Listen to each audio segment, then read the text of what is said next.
100 number का question आ रहा है। कितने नंबर का? 100। भगवान उतर जाएगा तो 100 करेगा। जैसे स्टूडेंट्स के लिए एक सिलेबस होता है एग्जाम देने का, वैसे ही एग्जामिनर के ऊपर एक सिलेबस होता है क्वेश्चन सेट करने का पैटर्न। ये 20% क्वेश्चन किसी कीमत पे आपसे नहीं हो सकता। जिस लड़के को लगेगा उसको 100 में 100 मार्क्स लाना है, उसका कभी रिजल्ट नहीं होगा, स्पेशली कंपटीशन में। ये स्ट्रेटजी बोर्ड में काम करती है।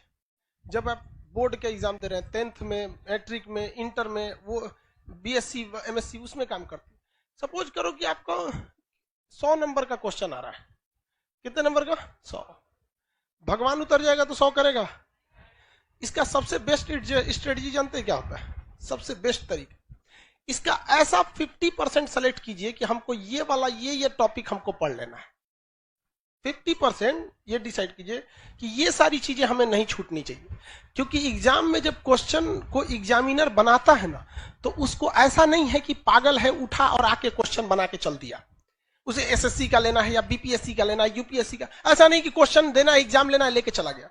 उसके लिए भी कुछ रूल एंड रेगुलेशन होते हैं, उसके ऊपर भी कुछ होता है। जैसे स्टूडेंट्स के लिए एक सिलेबस होता है एग्जाम देने का, वैसे ही एग्जामिनर के ऊपर एक सिलेबस होता है क्वेश्चन सेट करने का पैटर्न, जिसमें वो 50% एवरेज क्वेश्चन सेट करता है, जिसके लिए बहुत खास मेहनत की जरूरत नहीं है, केवल सिंसियरिटी की जरूरत है।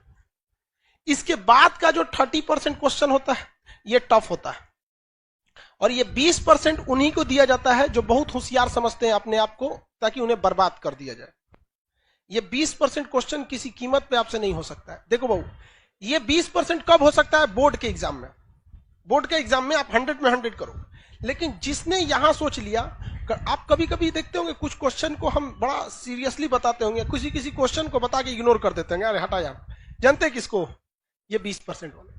रीजन क्या है कि आपको हर एक सब्जेक्ट देखना है। हम ये 20% भी बढ़ा सकते हैं, लेकिन फिर दिक्कत क्या होगा? फिर आपसे रीजनिंग गया काम से, आपसे इंग्लिश गया काम से, मैथ गया काम से, सब चीज चौपट होने लगे। तो आपको क्या बनना है? जर्नलिस्ट बन रहा है, स्पेशलिस्ट नहीं बनना है।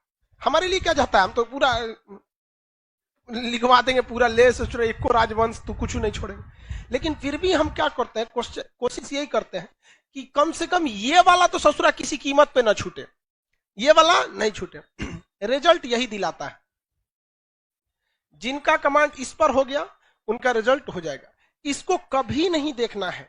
इवन मैथ में देखिएगा क्या होता है। हम तो मैथ के टीचर नहीं हैं जो हम आपको मैथ के बारे में समझाएं, लेकिन लड़का को कभी कभी देखते हैं। एक लड़का यहीं के लाइब्रेरी में कभी कभी चले जाते हैं हम भी, एक बार रात में देखे लड़का सीजीएल की तैयारी कर रहा था, कैट का मैथ बना रहा है। मतलब क्या कर लोगे यार? 20% वाले में जाओगे, इसमें जाओगे ना, 100 में 100 लाओगे यहाँ पे। बाकी इंग्लिश चौपट होगा, फिर टीयर 1 में रीजनिंग और जीएस चौपट हो जाएगा, रीजनिंग चौपट हो जाएगा। तो कभी भी आप अपने आप को ओवर एडवांस मत समझिए। आप में से भी कुछ लड़का और कुछ लड़की ओवर एडवांस होते होंगे सब।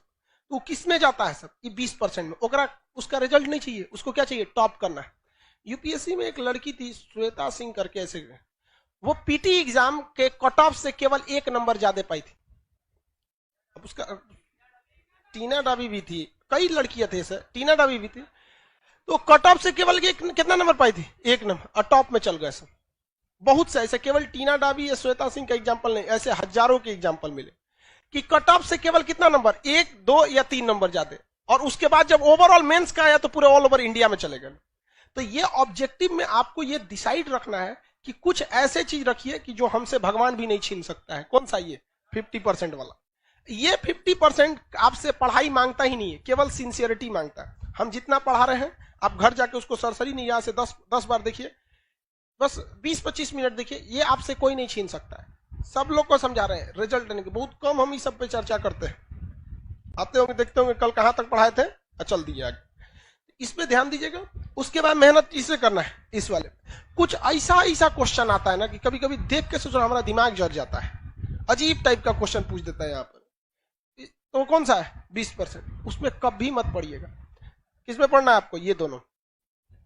ये तो सब लोग को आता है मार्क्स। कोनो एग्जाम में बैठिएगा, आपको ऐसा थोड़े 0 पाके आइएगा, लगभग तो इतना ही आएगा। इस सब में ध्यान से लेके पढ़ना है। तो जितना आपका मटेरियल है या जो हम पढ़ाते हैं, तो हम भी इसी को ध्यान में रख के पढ़ाते हैं। जब आप यहां तक पढ़ाई कर रहे होते हैं तो यहां बहुत मजा आता है। जब इसमें घुसते हैं तो थोड़ा दिमाग लगाना पड़ता है, और जब इसमें घुसते हैं तो बोरिंग लगने लगता है। क्या लगने लगता है? बोरिंग। तो ससुरा ये हमारा फेलो करा रहा है, पढ़ाई को बोरिंग भी बना रहा है। तो हमको भी गम ने मारा, तुमको भी गम ने मारा, इस गम को मारे डालो। समझ आ गया कि नहीं है? इसको बर्बाद कर दो, इसको छोड़ना नहीं। आप लोग से कभी कभी कोई क्वेश्चन नहीं बने तो घबराना है। अब वो भी देखना है कि वो 20% वाला है कि 50% वाला में गड़बड़ हो जा रहा है। अब अगर कोई पूछ दे आपसे कि हर्षवर्धन को किसने पराजित किया, आपको कहेगा यार पुलकेशिन द्वितीय नहीं पता है सर, तो बोलबे किए थे 20% नहीं आता है। अरे यार लेवल भी तो ध्यान रखो, वो 50% वाला में से है। हाँ? उसको तो आपको हर हाल में पता होना चाहिए। तो ये नहीं कि नहीं आ रहा है तो सबको 20% वाले में डाल दे, उसका एक लेवल होता है। अब वो आप भली भांति समझ जाएंगे, पता ही नहीं चलेगा तो कौन चीज है यहाँ। कुछ अजीब टाइप का पूछ देता है यहाँ पे, ऐसे लोग को नहीं ध्यान देना। जैसे पूछेगा हर्षवर्धन के समय आसाम का राजा कौन था, नहीं का मतलब बनता है। अगर आप इस क्वेश्चन को बनाते हैं तो जेन्युइन बात है कि अगर पूछ दिया कि हर्षवर्धन के समय आसाम का राजा कौन था, तो इसकी भी संभावना है वो पूछेगा उस समय म्यांमार का राजा कौन था, या फिर दक्षिण भारत का राजा कौन था, पंजाब का कौन था, पाकिस्तान में कौन था, चीन में किसका शासन था। तो अगर ऐसे क्वेश्चन को पकड़ेंगे तो फिर लपेट लीजिए पूरा अच्छा से। तो आपको ध्यान ये नहीं रखना है कि पढ़ना कितना है, डिसाइड ये करिए पढ़ना क्या है, बस इसमें ध्यान।